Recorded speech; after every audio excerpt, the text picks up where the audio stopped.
And I've already blown this opening. This is not how you're supposed to do it on YouTube. You're supposed to just smash right in and be like, how AI helped me vote.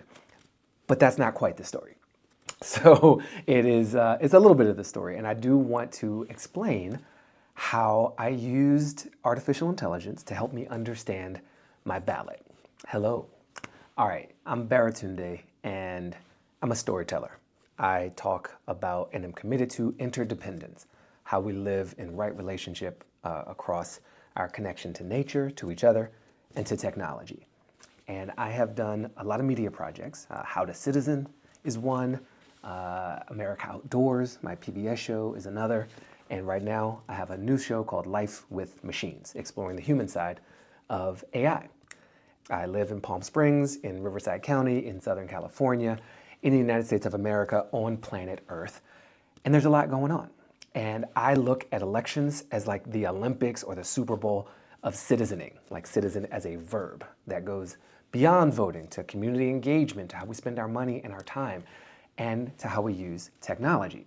So I was curious how much I could push technology to help me make these community and civic choices. And I find the whole thing kind of overwhelming.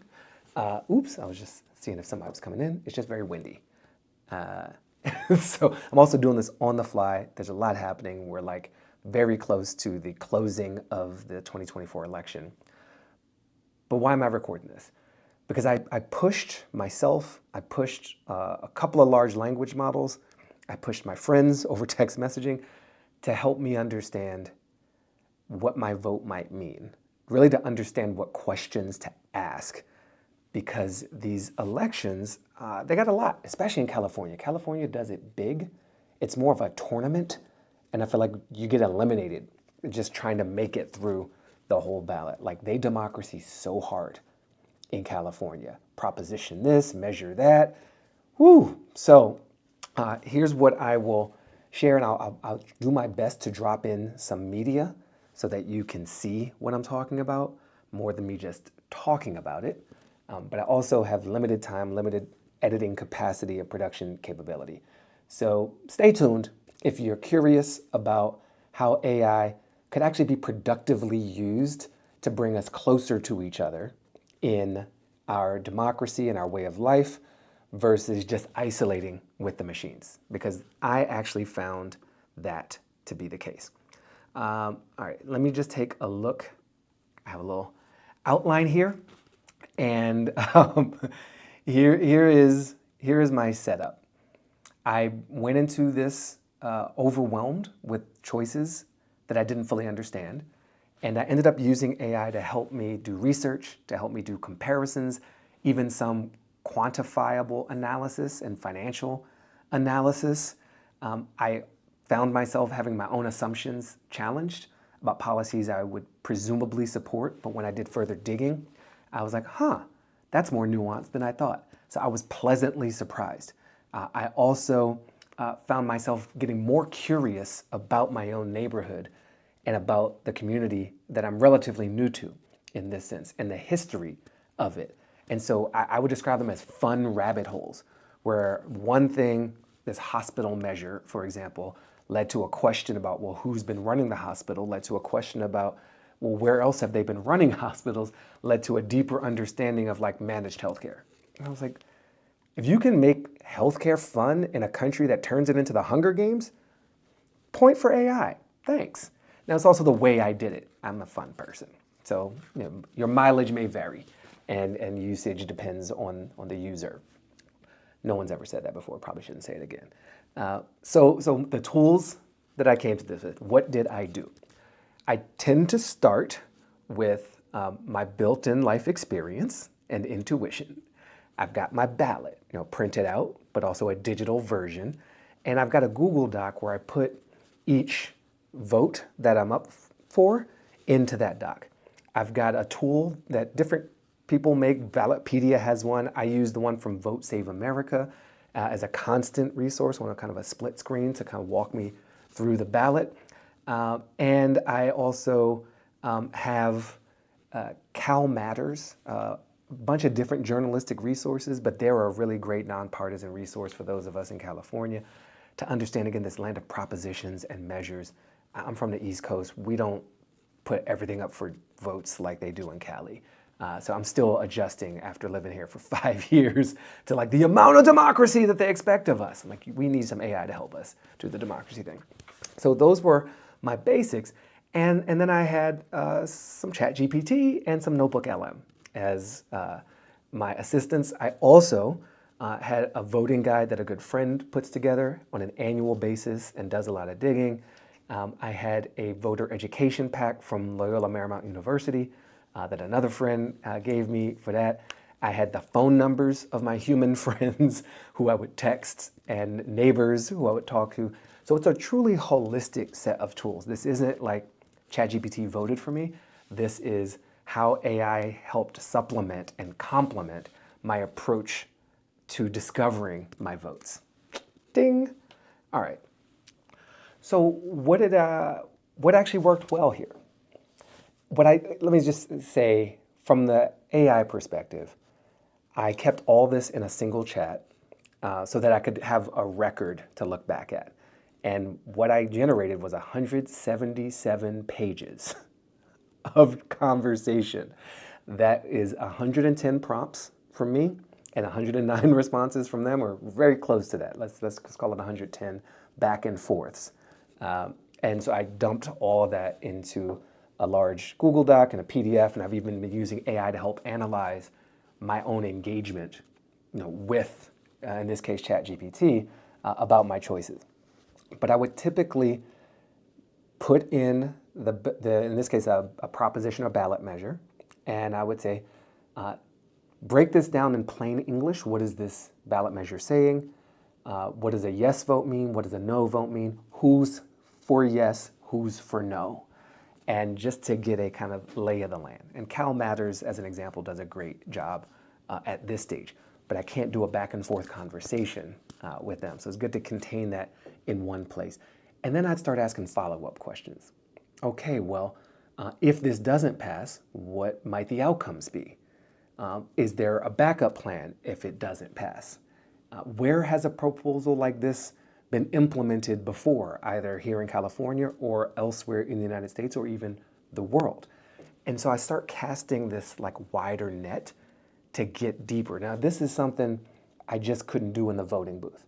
And in previous years, I was doing a lot of Googling. I would basically, so this has really shrunk my search engine time and become conversation time, still engaging with like a synthetic source, humans, but through screens.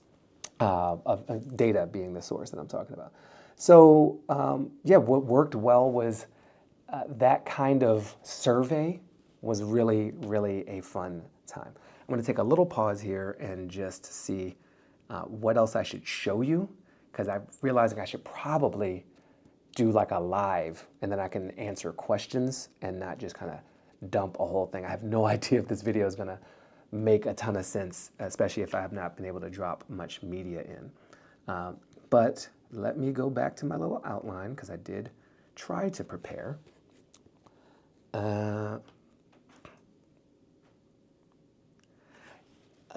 So we're kind of on the right page. So with the propositions, that was the core of my request, and I think we had roughly 15 propositions and ballot measures to understand, and these things are written.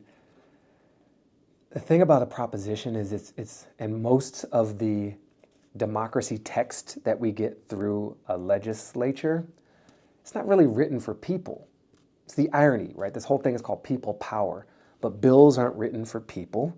And often legislation and proposed legislation and propositions and measures aren't written for people. They often have like trip lines built into them. They've got confusing language.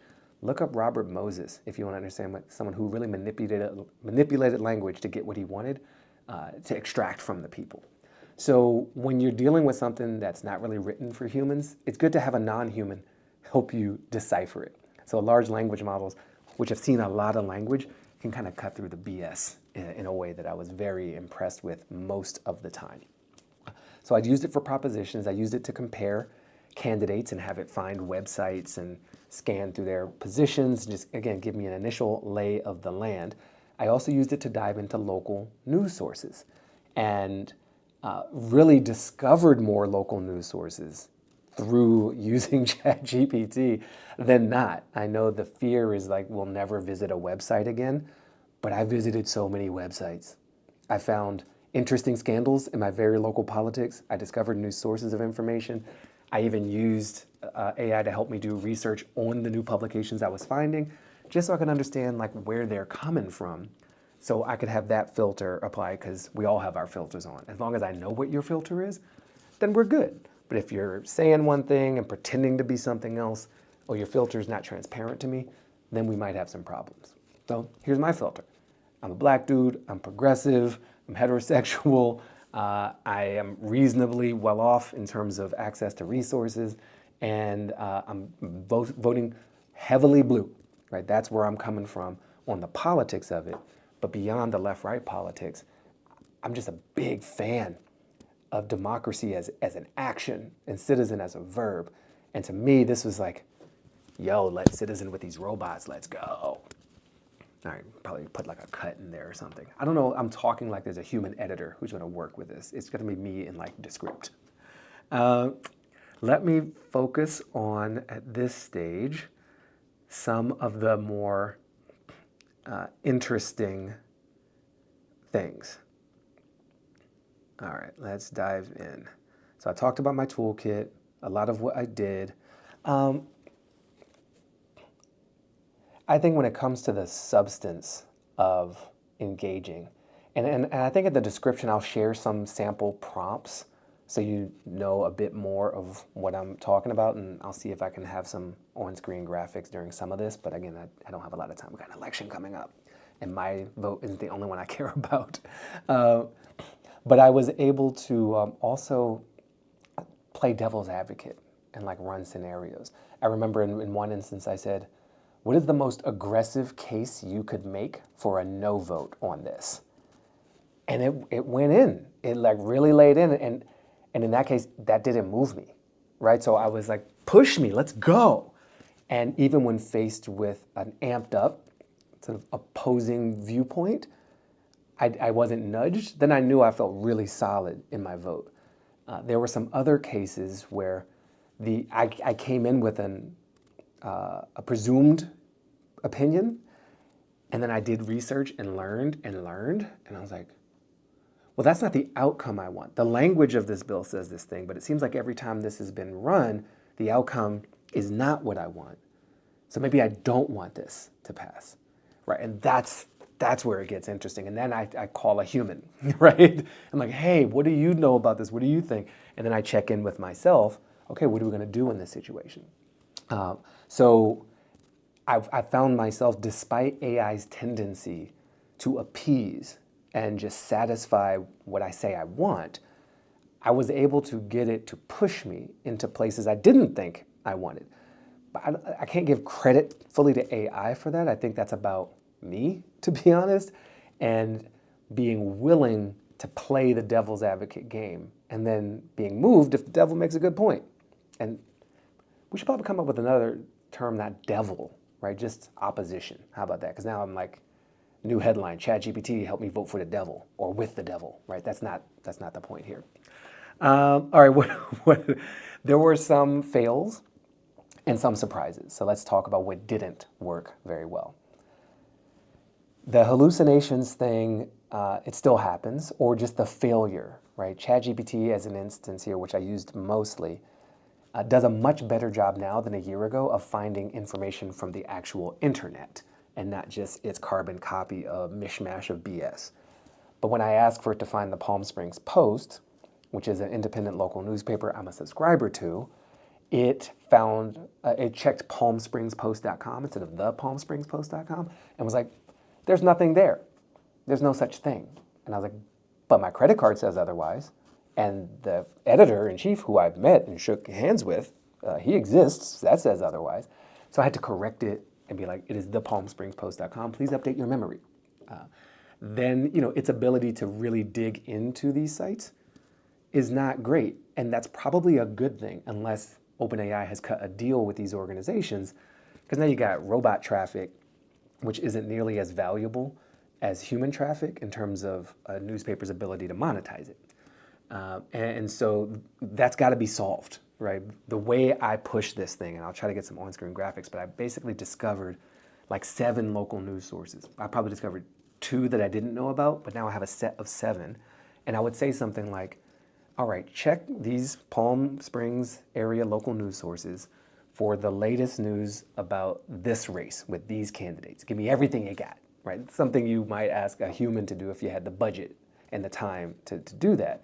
And it would come back with a very incomplete set, sort of indicative set. But if I went to those websites, and I did in most of these cases to verify, I found a lot more than what ChatGPT came back with. So it's very thin in terms of its ability to get into those sites, and that's probably for good legal and financial reason. I'm not saying that everybody should just open their gates to these crawlers, but I'm saying there is going to be great value when the values are aligned for us to be able to do that.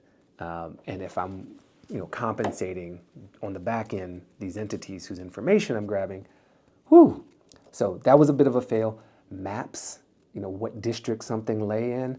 I had a fun back and forth with ChatGPT telling me something happened in my district that didn't. And it's the classic thing where you tell it that it made a mistake. It's like, oh, I'm so sorry, you're right. Well, if I was right, then why were you gaslighting me? So that was hilarious. It pretended to have access to information it didn't have access to at times.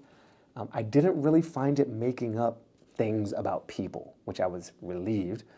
And then it refused to tell me who to vote for, which I appreciated. I was able to push it to some hypotheticals, and based on these values I have and what's most important to me and what you've learned about these candidates, how would you rank the likelihood of them aligning with my choice? And so I could tease out something more of it as an experiment, but ultimately I went with me looking at and processing the information that it was helping me synthesize, rather than being like, tell me who to vote for. That's also a lot less fun, and I think democracy's fun. Yeah, and then this video is already feeling too long, but where there are some highlights for me, discovering more about my local community. So in Palm Springs, there is a major history of displacement of poor people, especially Black people, in an area known as Section 14. It's a 1 square mile area. This happened in the 50s. They were moved out violently, just kicked out, and their homes were burned in many cases to make way for commercial development. And there's a move to get reparations for these people. So I've known a little bit about this as a new-ish resident, but I'd never attended the hearings or the meetings. I've just read some articles. And I saw that a candidate for one of the offices I get to vote on was open to an investigation, opposed to reparations. So that just made me more curious. And what is the history of this thing? What is the relationship with the indigenous tribe that owns a lot of the land in Palm Springs and probably should own it all? I don't know. And so I ended up finding out a big chunk of history, and then finding the website for the survivors of this displacement and listening to and reading their testimonials.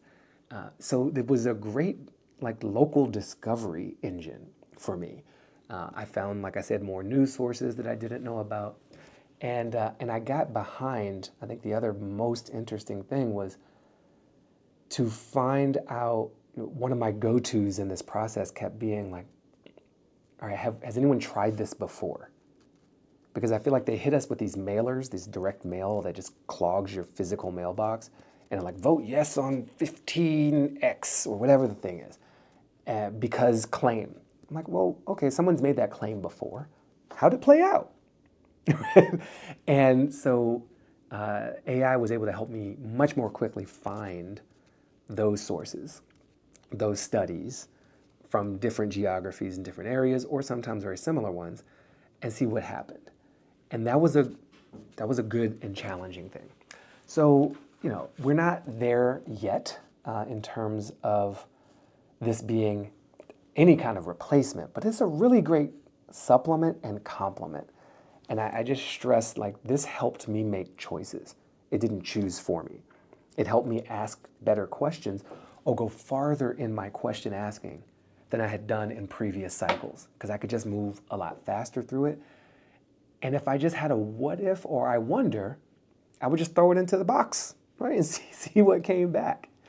And that I found to be real fascinating. So helpful to keep skepticism, helpful to practice and play with others. I wouldn't recommend just relying on this. Like, maintain your web search skills and your own critical thinking skills. Talk to other humans in this. But it gave me another partner, another member of kind of like my voting squad, which I've had in the past with like me and my wife and friends. And now I've got this AI that's also helping, not just with research, but with argument. Oh, I almost forgot the best part. So I think AI helped me find an argument for a position that I hadn't seen anybody make yet. Here's the case.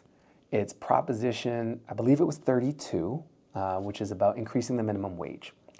And we had some fun back and forth. There was a little controversy with me and the robot here. But the short of it is there's a proposal to hike the minimum wage again in California from like 16 to 18 over a 2-year period if you're a small business, 1 year if you're a large business, defined as 25 employees as the threshold. And after making a claim that there was no provision for small businesses in the bill, that's what ChatGPT told me, after telling me about the provision for small businesses, we had to clear that up, I then did this like mathematical analysis with it of, well, how fast is the rate of increase on that small business, and how does that compare to previous increases? And at the end of the day, this minimum wage increase is actually gentler, in terms of percentage increase for a small business over the course of a year than the previous ones, by and large, in almost every case. And I think I'm a business owner myself, so I'm very sensitive to my costs, which is what wages are, as well as investments in people. Like, they're kind of both things, but also to the arguments that people make about, well, raising wages kills businesses. Not really. And also, I asked ChatGPT for like historical analysis on all these minimum wage hikes, and the jury's in. It's really, really good. It helps. It just helps so much more than it hurts in terms of cost of jobs. I got into a very fun consideration, however, of automation and minimum wage increases.